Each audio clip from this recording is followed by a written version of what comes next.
What is the single most iconic mixed drink named after a city? The Waco. What's in a Waco? Turpentine.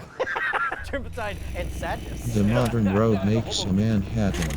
All right, so we're back again at Steampunk Saloon on 6th Street, hanging out with Trevor. Thank you so much for joining us. We're talking about fancy mixed drinks like the Manhattan. Just the name intimidates me. It sounds like the city itself, loud, boisterous, and way too sophisticated. Chuds everywhere. Okay, I didn't even think about the chuds. Tell me about the history of the Manhattan and why we should be excited about it. It's just a man's drink because it's pure, smoky, earthy booze. It's actually the first cocktail that used vermouth as a blend.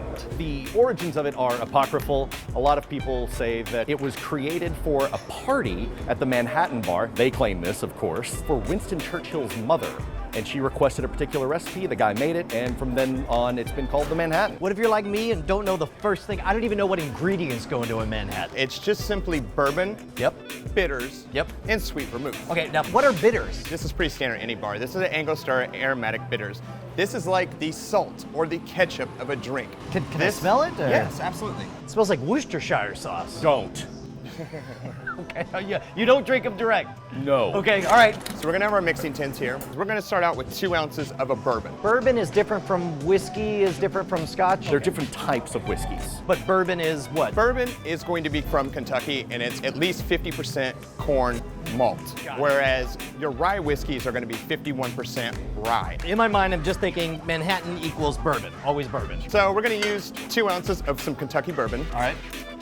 We're gonna use our jigger here because we want balance and you want a good measurement. Do we have ice in here, or this is just the bourbon goes in we're, straight? we're just adding the bourbon in straight. And now we're gonna do 1 ounce of sweet vermouth. So we're at bourbon and sweet vermouth. They all have different levels of floralness, right? Like different aromas, and each of them adds a different thing to the drink. This is gonna really sweeten up the drink, and we're gonna take 2 dashes of Angostura bitters. 2 dashes. Is Angostura, this is a brand name? Yes, that is a brand name. Got from it. Trinidad and Tobago. When you taste a Manhattan, you will taste that bitters in there. Like I said, it's just gonna bring the drink all together. Now, we're gonna take our glass with a little bit of ice and a little bit of soda water, and we're chilling the glass. This drink is typically served up, but you can serve it on the rocks. It all depends on how you like it. Personal taste. Right, but when you put it on the rocks, it's gonna dilute the drink. There's no ice in here at all, Not yet. right? I'm Do we about- shake it? Do we stir it? This is going to be a stirred drink. Just like any martini and any classic cocktail like this, there's no citrus involved. Therefore, we don't have to shake it. We're gonna fill the tin about 3/4 of the way because we want this vessel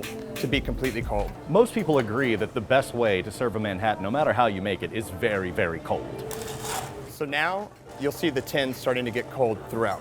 You see the condensation forming on the outside, Yeah. and you're not vigorously stirring, you're just doing it nice and easy to make sure it gets very, very cold without diluting it. And we're gonna give you this about 20 rotations or so. So we're gonna discard this. Gentlemen, watch your feet.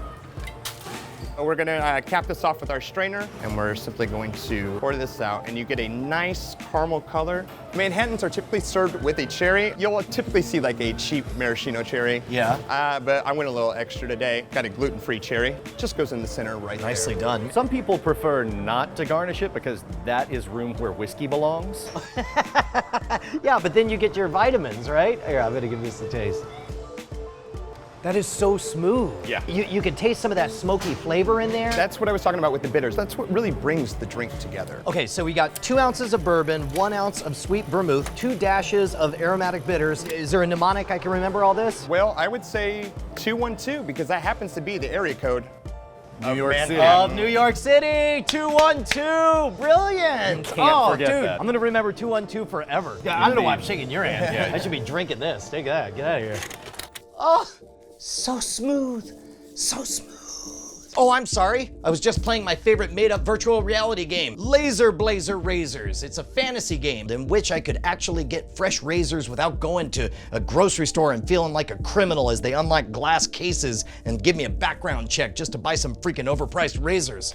But it's no fantasy. Head on over to dollarshaveclub.com/rogue right now. If you're like me, you don't want to go out and buy fresh razors. That's a pain in the butt. Let the razors come to you and get the best shave possible. The perfect modern rogue is equal parts warrior, scoundrel, and gentleman. Let's take care of the gentleman side of things. dollarshaveclub.com/rogue. They're supporting us, so let's support them by supporting your chiseled good looks with fresh razors and that awesome shave butter. I'm gonna simulate the shave butter again. It's all so smooth.